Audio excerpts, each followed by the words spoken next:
მათე დევიძის სოლიდარობის მარშის მონაწილეების განაჩენებით ცხადდება, დღეს სასამართლოში პროცესები ერთმანეთის პარალელურად მიმდინარეობს. სასამართლომ უკვე სამართალდამღებებად ცნო დავით გუნაშვილი, ნელი დიასამიძე, ხალიბეგ მაგამედოვი, გიორგი ჟამერაშვილი, რეზო დუმბაძე, მარიკა სვანიშვილი. მოსამართლე ნინო ენუქიძემ დავით გუნაშვილი 5000 ლარი დააჯარიმა. შინაგან საქმეთა სამინისტრო დაკავებულის მიმართ 60 დღიან ადმინისტრაციულ პატიმრობას ითხოვდა. მათე დევიძის სოლიდარობის მარშის მონაწილე ხალიბეგ მაგამედოვი მოსამართლემ 5 დღიან ადმინისტრაციულ პატიმრობაში გაუშვა. ნელი დიასამიძეს კი მოსამართლე კობა ჩაგუნავამ ადმინისტრაციული სახდელი 3200 ლარი დააკისრა. მარშის მონაწილე გიორგი ჟამერაშვილი და რეზო დუმბაძე სასამართლომ ასევე ადმინისტრაციულ სამართალდამღებად ცნო. მოსამართლე დავით მაკარიძემ მათ ადმინისტრაციული სახდელის სახით 5000 ლარიანი ჯარიმა შეუფარდა. მათე დევიძის სოლიდარობის მარშის მონაწილე მარიკა სვანიშვილი სასამართლო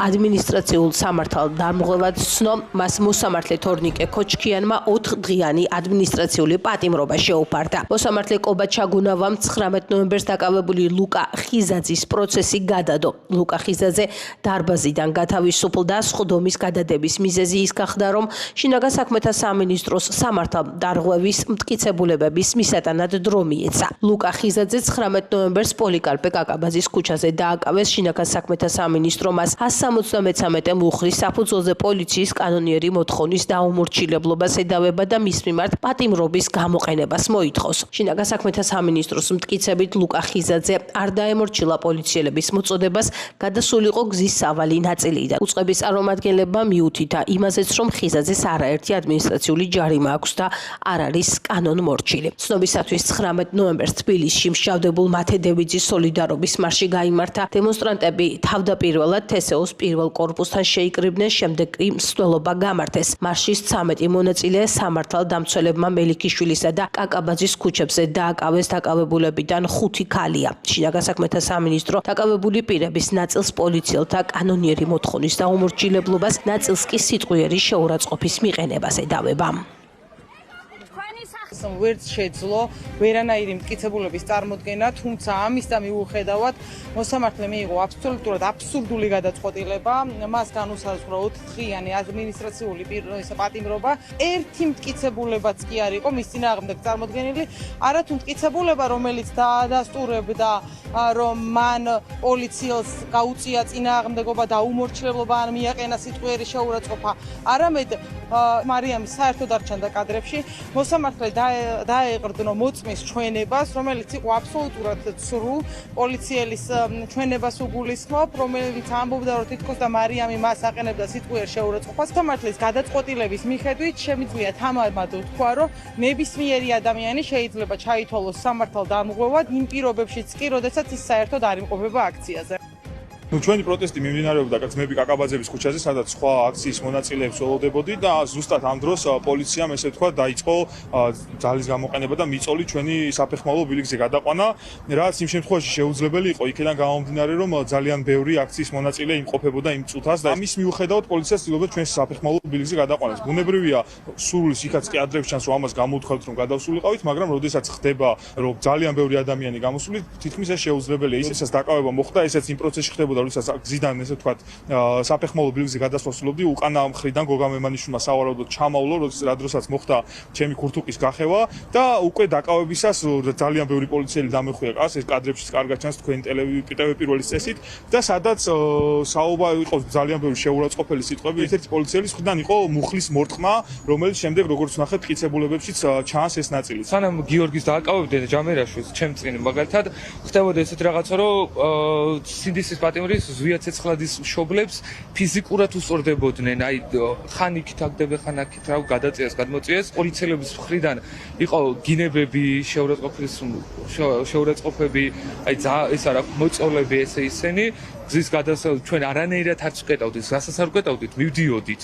ჩვეულებრივად დაკავება მოხდა, როდესაც გიორგი ჟამერაშვილი წაიყვანეს, მაშინ დავით მამაგეიშვილი მომვარდა და ეს დააკავეთ, იმიტომ რომ ბევრს ლაპარაკობსო. თავიდან ვიყავი ტროტუარის მოპირდაპირე, მხარეს ოღონდ გზაზე არ ვიყავი, იმიტომ რომ მართლა-მანქანები მოძრაობდნენ და თან პოლიციელები დარბოდნენ იქეთ-აქეთ და მერე გვითხრეს, რომ გადავსულიყავით ხალხი სადაც იდგა იმ ტროტუარზე და გადავედით კიდეც ზუსტად მაგ მომენტში, სანამ ტროტუარზე, ასე ვთქვათ, ნორმალურად დავდგე გავიძიებოდი და გავწორდებოდი, უცებ წამომიყვანეს. გამოყვანას რო ცდილობდნენ ხალხის მასიდან, მაშინ მახსოვს, რომ ნაწყავი მქონდა და მაშინ თმაში მომქაჩა ძალიან.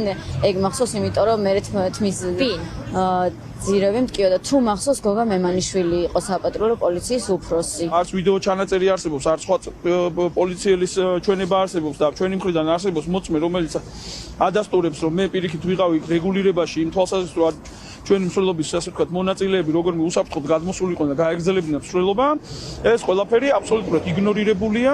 გასაჩივრებით აუცილებლად გავასაჩივრებ და მიყვები პროცედურებს, როგორც მანამდე შემთხვევებში იყო და გავაგრძელებ ჩემს ბრძოლას ბოლომდე.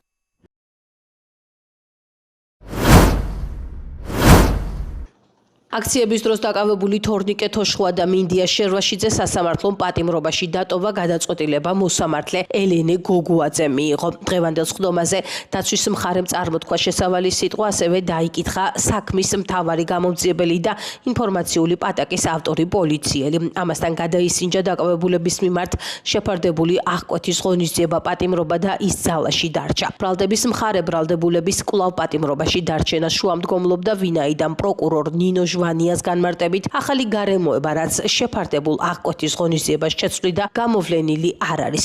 ამასთან პროკურორი აღნიშნავდა, რომ გოცირიძეს 10-მდე პირი გაუსწორდა. ბრალდების მხარის განმარტებით, სხვა დაუდგენელი პირების დადგენის მიზნით საქმე ცალკე გამოყოფილია. დაკავებულების ადვოკატი ომარ ფურცელაძე შუამდგომლობას არ დაეთანხმა, მისი განმარტებით ბრალდებულების მიმართ განგრძობადი პატიმრობის გამოყენების საფუძველი არ არსებობს. ადვოკატი დაკავებულების მიმართ 5,500 ლარიანი გირაოსა და სხვა შემზღუდავი ღონისძიებების გამოყენება შუამდგომლობდა. სობისათვის თორნიკე თოშხვასა და მინდია შერვაშიძეს ბრალდება საქართველოს სისხლის სამართლის კოდექსის 126 მუხლის პირველი პრიმა ნაწილის ბ ქვეპუნქტით წარედგინათ, რაც სასჯელის სახე და ზომად 2 წლამდე თავისუფლების აღკვეთას ითვალისწინებს. მათ ბექა გოცირიძის მიმართ განხორციელებულ ძალადობას ედავებიან, რომელიც ქართული ოცნების მხარდამჭერია. საქმეზე გამოიკითხა მთავარი გამომძიებელი გიგა ხურციძე. მან დაადასტურა, რომ ბექა გოცირიძეს ადგილზე მისვლისას არ აღენიშნებოდა არავითარი დაზიანება. სწორედ ამ დაზიანების არარსებობის მოტივით მან უარი თქვა სამედიცინო შემოწმებაზე, რომელზეც უარს არ იტყვის არც ერთი რაციონალურად მოაზროვნე ადამიანი იმ შემთხვევაში, თუ სამედიცინო ექსპერტ შეუძლია დაადასტუროს რაიმე რეალური დაზიანება. ატარებულია ექსპერტიზა, რომელიც ადასტურებს, რომ ეს დანა განეკუთვნება ცივი იარაღების კატეგორიას, რაც ნიშნავს იმას, რომ ბექა გოცირიძე ცივი იარაღით შეიარაღებული თავს ესხმოდა მინდიას, თორნიკეს და აქციაზე მყოფ სხვა ადამიანებს, რასაც გეგმავდა იქამდე თვეებით ადრე. გამოგებულ ვიდეო მასალაზეც აშკარად ცხადად და ერთმნიშვნელოვნად ჩანს დანის დავარდნის ფაქტი. ქუთაისში საყოფაცხოვრებო ნარჩენების გატანა მოხდება უშუალოდ ქსელური ობიექტებიდან. სპეციალურ სერვისებში დაფიქსირებული ზარის შესაბამისად, რის შედეგადაც ნაკლებად დაიტვირთება ქალაქის ქუჩებში განთავსებული ურნები. ამის შესახებ მერიის მიერ გავრცელებულ ინფორმაციაშია ნათქვამი. საკითხთან დაკავშირებით, ქალაქის მერი დღეს კერძო სექტორის წარმომადგენელთა ნაწილს შეხვდა. ქსელური ობიექტების ხელმძღვანელებთან საუბარი შეეხო ქალაქის დასუფთავების საკითხს. ქუთაისში რუას ქუჩის პირველ ჩიხში საყრდენი კედლის მოწყობის სამუშაოები მიმდინარეობს. ინფორმაციას ქუთაისის მერია ავრცელებს. რუას ქუჩის აღნიშნულ მონაკვეთზე გასწორდა რელიეფი, ჩატარდა ბურღვითის სამუშაოები, განთავსდა ხიმინჯების ნაწილი, რომლებზეც მოეწყო ბეტონის დამცავი კედელი. პროექტის განსახორციელებლად სტიქიის ფონდიდან 196,211 ლარი გამოიყო. სამუშაო პროცესს ქუთაისის მერი დავით ერემეიშვილი, სახელმწიფო რწმუნებული იმერეთში ლევან ზალკალიანი და ქუთაისის საკრებულოს თავმჯდომარე გიორგი ჭიღვარია გაეცნენ. 24 ნოემბერს 12 საათზე ქუთაისის მუნიციპალიტეტის საკრებულოს ინიციატივით 2026 წლის ბიუჯეტის პროექტის საჯარო განხილვა გაიმართება. საჯარო განხილვაზე წარმოდგენილი იქნება 2026 წლის ბიუჯეტის პროექტის პარამეტრები, ასევე დაგეგმილი და მიმდინარე მასშტაბური ინფრასტრუქტურული პროექტები. 2026 წლის ქუთაისის მთავარი ფინანსური დოკუმენტის საჯარო განხილვა კითხვა-პასუხის რეჟიმში გაიმართება. მოქალაქეების მხრიდან გამოთქმული შენიშვნები კი გათვალისწინებული იქნება ბიუჯეტის კორექტირებისას.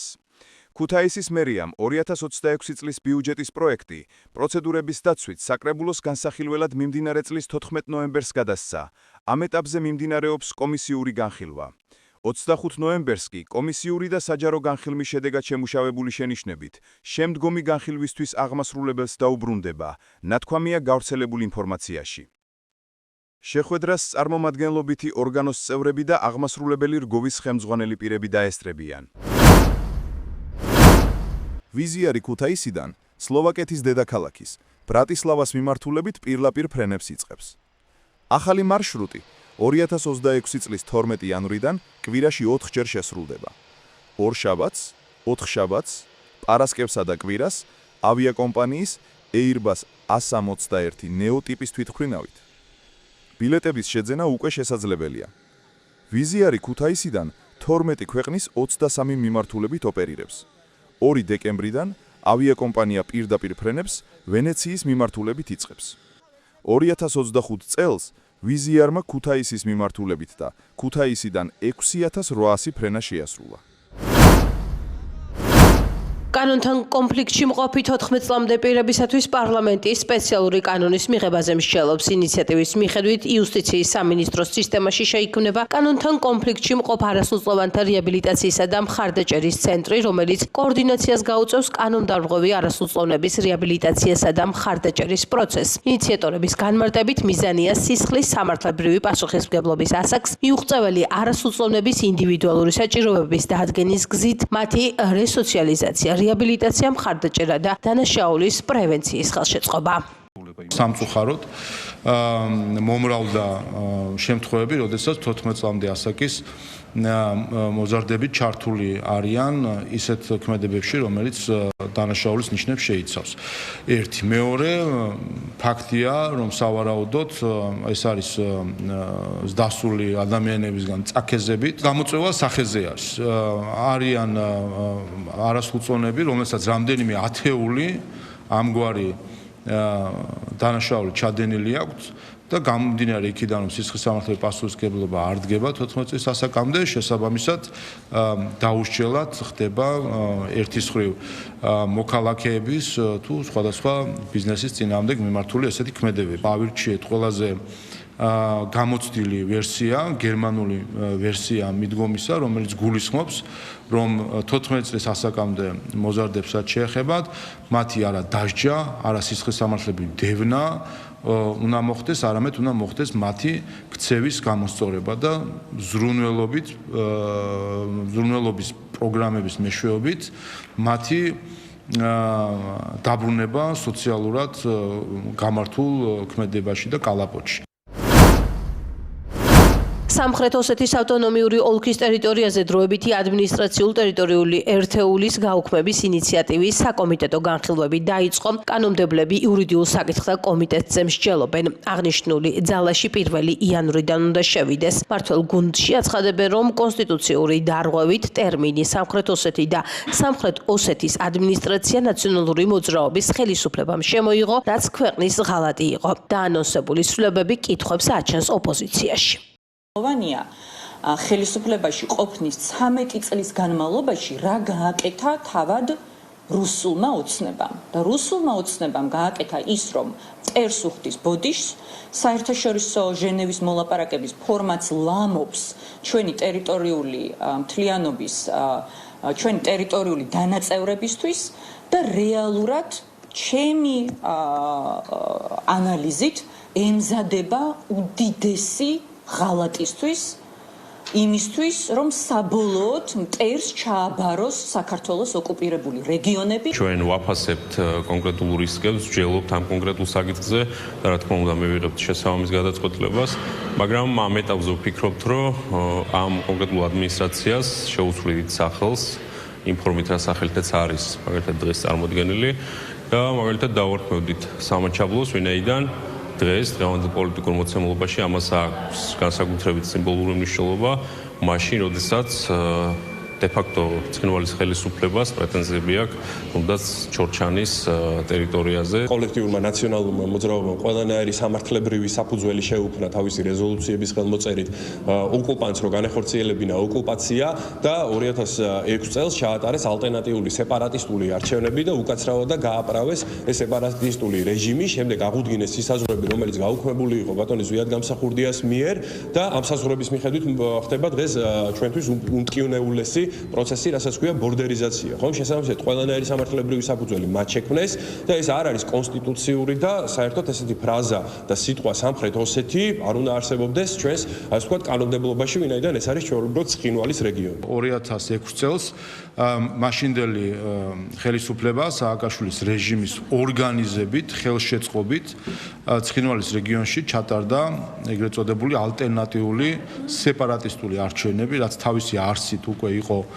არა მხოლოდ კონსტიტუციის დარღვევა, არამედ ეს იყო ღალატი ჩვენი ქვეყნის წინააღმდეგ, იმის გათვალისწინებით მათ შორის, რაც შემდეგ მოყვა ამ ყველაფერს. 2006-ში ჩატარდა უკანონო ანტიკონსტიტუციური სეპარატისტული არჩევნები სააკაშვილის რეჟიმის ორგანიზებით და ხელშეწყობით. 2007-ში ამ არჩევნების საფუძველზე შეიქმნა ყოფილი სამხრეთ ოსეთის ავტონომიური ოლქის ტერიტორიაზე ადმინისტრაცია.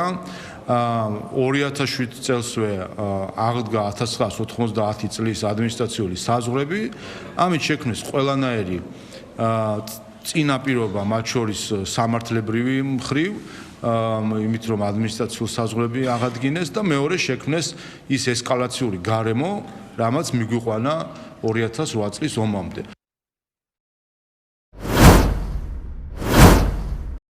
შიმშილობის 25 დღე პარლამენტთან რუსთაველის გამზირზე პროტესტი გრძელდება. მოშიმშილეები ამბობენ, რომ პროტესტის უკიდურესი ფორმის შეწყვეტას არ გეგმავენ, მათი თქმით, პროტესტს უკეთესი შედეგი ექნება, თუ ის მასშტაბურ ხასიათს მიიღებს. აქციის მონაწილეები მოქალაქეებს მოუწოდებენ, თუ კი ჯანმრთელობის მდგომარეობა ამის საშუალებას აძლევთ, შიმშილობის აქტს შეუერთდნენ. პოლიტიკოსი გედევან ფოფხაძე მიიჩნევს, რომ იმ ფონზე, როდესაც საქართველოს არალეგიტიმური ხელისუფლება ჰყავს, რომელიც ქვეყანას იზოლაციაში აქცევს, პროტესტის ეს ფორმა ყველაზე ადეკვატურია. ფოფხაძე ასევე ყურადღებას 28 ნოემბრის აქციის მნიშვნელობაზეც ამახვილებს, ცნობისათვის ამ დროისათვის პარლამენტთან 9 ადამიანი შიმშილობს. დე-ფაქტო რეჟიმი პერსონალურად ბიძინა ივანიშვილი ქვეყანაში ამყარებს რუსულ დიქტატურას, ეს არის ძალიან ცხადი და ამაზე პასუხია გასაცემი. ქვეყანა მიდის იზოლაციისაკენ, ის რომ არ აქვს ლეგიტიმური ხელისუფლება, არ არის არჩევნო დემოკრატია. ეს ყველაფერი უნდა 24 საათიან რეჟიმში გავაპროტესტოთ. თან წინ მოდის 28 ნოემბერი, როცა ერთი წელი სრულდება მას შემდეგ, რაც ხელისუფლებამ კონსტიტუციის 78 მუხლე დემონსტრაციულად საჯაროდ დაარღვია და უარი თქვა ევროპულ არჩევანზე, ქართული ხალხის ევროპულ არჩევანზე. 28-ში უნდა ვიყოთ რაც შეიძლება მეტი. ჩვენ არ ვაპირებთ შიმშილობის შეწყვეტას, რა მოცემულობაშიც არ უნდა აღმოვჩნდეთ, გავაგრძელებთ შიმშილობას ბოლომდე. ჩვენი მოთხოვნა უცვლელია, რა თქმა უნდა, სამართლიანი არჩევნები ჩატარება საერთაშორისო ორგანიზაციების მეთვალყურეობის ქვეშ, სამართლიანი არჩევნების ჩატარება და პოლიტიკური და სინდისის ტყვეების თავისუფლება. ეს შიმშილობის ფორმა მაინც არის დამანგრეველი ამ ხელისუფლებისთვის, იმიტომ რომ ჩვენ ყოველდღე ვხედავთ ამას, ტიტუშკები როგორ მოდიან, როგორ რეაგირებენ ყველაფერს ამაზე, რასაც თვითონ ვერ ამბობენ სიტყვით და ტელევიზიით, სამაგერო ტიტუშკები ამას ასრულებენ, მაგრამ ამას ჩვენთვის არსებითი მნიშვნელობა აქვს.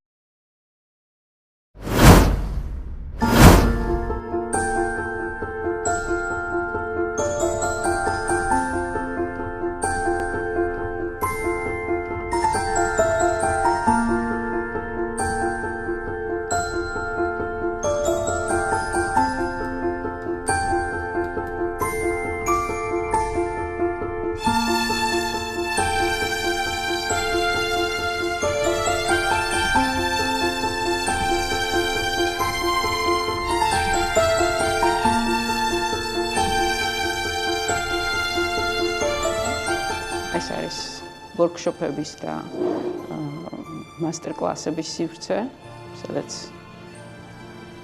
შეგვეძლება გავუმასპინძლდეთ ჯგუფებს, ვიმყოფებოდით, გამოვედით სახელოსნოდან, აქ იმუშავებენ უშუალოდ ოსტატები, იმუშავებენ უშუალოდ მოსწავლეები, რომლებიც მოისურვებენ აქ სწავლებას. DMO იმერეთის ადმინისტრაციულ შენობაში კერამიკის ახალი სახელოსნო ეთნოლაბორატორია იმერული ესკიზები გაიხსნა. მულტიფუნქციური ცენტრი ხელოვნების რეწვისა და კრეატივის სფეროსათვის საჭირო სამუშაო, საგამოფენო და სასწავლო სივრცეებს აერთიანებს. სივრცე თავის არსში მოიაზრებს სამ მიმართულებას, ეს გახლავთ სამოსწავლეო კლასი, გახლავთ მასტერ-კლასები ტურისტული ჯგუფებისთვის და რაც მთავარია ამ დარგში დასაქმებული ადამიანებისთვის გაიხსნა კერა, სადაც მათ შეუძლიათ იმუშაონ. ეს პირობები, რომლებიც მათ აქამდე არ ჰქონდათ ან ქალაქში ან საკუთარ სახელოსნოებში, შექმნილია მათთვის და შექმნილია ის გარემო, სადაც შეუძლიათ იღვაწონ, შეუძლიათ შექმნან რაღაც ახალი და თავისთავად, რა თქმა უნდა, ეს არის კიდევ ერთი ახალი შეთავაზება ქუთაისში ჩამოსული ტურისტისთვის. ეს კუთხე არის, დავიწყოთ პირველ რიგში, ეს არის თიხის გადასამუშავებელი დაზგა, რომელთანაც გამოდის მასა, რომელსაც შემდგომი გადამუშავებისთვის გადავდივართ შემდეგ აი ეგრეთ წოდებული ამოსაყვანი ჩარხები ქვია, სადაც ეს მბრუნავი ჩარხი, რომელსაც შეიძლება ამოყვანილი იყოს რაღაც სხვადასხვა ნაკეთობები. სასწავლო კლასებს მხატვარ კერამიკოსი გოჩა არიშვილი გაუძღვება. როგორც მან აღნიშნა, ეთნოლაბორატორია იმერული ესკიზები. ყველა იმ საჭირო ტექნიკითაა აღჭურვილი, რაც სწავლებისა თუ თიხის ნაკეთობების დამზადებისთვისაა საჭირო. ძალიან მნიშვნელოვანია იმ კუთხით, რომ აქ შეიძლება მოვიდეს მოსავლეები, მიიღონ შესაბამისი ცოდნა და განათლება კერამიკის სპეციალობის მიმართულებით, ელემენტარულ უნარჩვევებს მიეჩვინონ, მიიღონ სპეციალობა, მიიღონ გადამზადება და შექმნან შემოქმედებითი ნამუშევრები, რომლებიც შემდგომ იქნება რეალიზებული. ეხლა რაც შეეხება მნიშვნელობას აი ქუთაისისთვის, ეს არის ტრადიციული რეწვის აღორძინების მცდელობა, რომ აი ის ძველი დარგი, რასაც ქვია კერამიკის წარმოება ქუთაისში აღდგეს და სრულმასშტაბიანი ფორმით წარმოჩინდეს ჩვენს ქალაქში. შემოქმედებით გარემოში რომ იზრდები, რაღაცნაირად შენშიც მერე იღვიძებს ეს. შემდეგ გადავწყვიტე აკადემიაში ჩაბარება, სამხატვრო აკადემიაში ფერწერაზე. მაგრამ ამავდროულად ვაკეთებდი პოლიმერული თიხისგან რაღაცებს, პატარა ხელსაბამებს, ახალი ეთნოლაბორატორია შესაძლებლობაა იმ ხელოვანთათვის, რომელთაც თიხასთან მუშაობის უკვე ცოდნაც აქვთ და გამოცდილებაც, თუმცა არა სივრცე, რომ შემოქმედებითად იმუშაონ. ყველაზე მეტად ის მახარებს, რომ ქუთაისში გაიხსნა ისეთი სივრცე, სადაც შემიძლია ესე თავისუფლად მოვიდე და რაღაც ნამუშევრები გავუკეთო.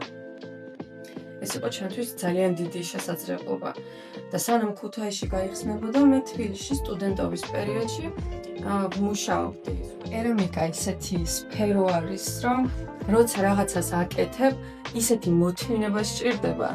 აი, ერთ დღეში ამას ვერ გააკეთებ. გააღო, დაელოდო, რაღაც მოწიწებით უნდა გააღო, ნელ-ნელა შეუღო კარები, რომ ცოტა გაცივდეს და მოკლედ ძალიან დიდი მოთმინება სჭირდება და გწდი ის ზოგადად კერამიკა.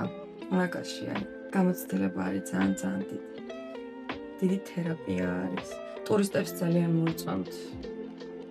რამდენიმე სატესტო ვორქშოპი ჩავატარე ხა აქ რო ვეყავი და ისეთი კმაყოფილები არიან. რა ვიცი. ეთნოლაბორატორია იმერული ესკიზების შექმნის მიზანი იმერეთის რეგიონში ტრადიციული რეწვის თემაზე სასწავლო სივრცის ჩამოყალიბებაა. სახელოსნო ქუთაისში შემოქმედებითი ტურიზმის განვითარებას, ახალი ტურისტული მიმართულებების გაჩენას და ადგილობრივი ეკონომიკის მდგრადობას შეუწყობს ხელს. სახელოსნო ეთნოლაბორატორია იმერული ესკიზები DMO იმერეთის ინიციატივით ევროკავშირისა და გერმანიის საერთაშორისო თანამშრომლობის საზოგადოების მხარდაჭერით გაიხსნა.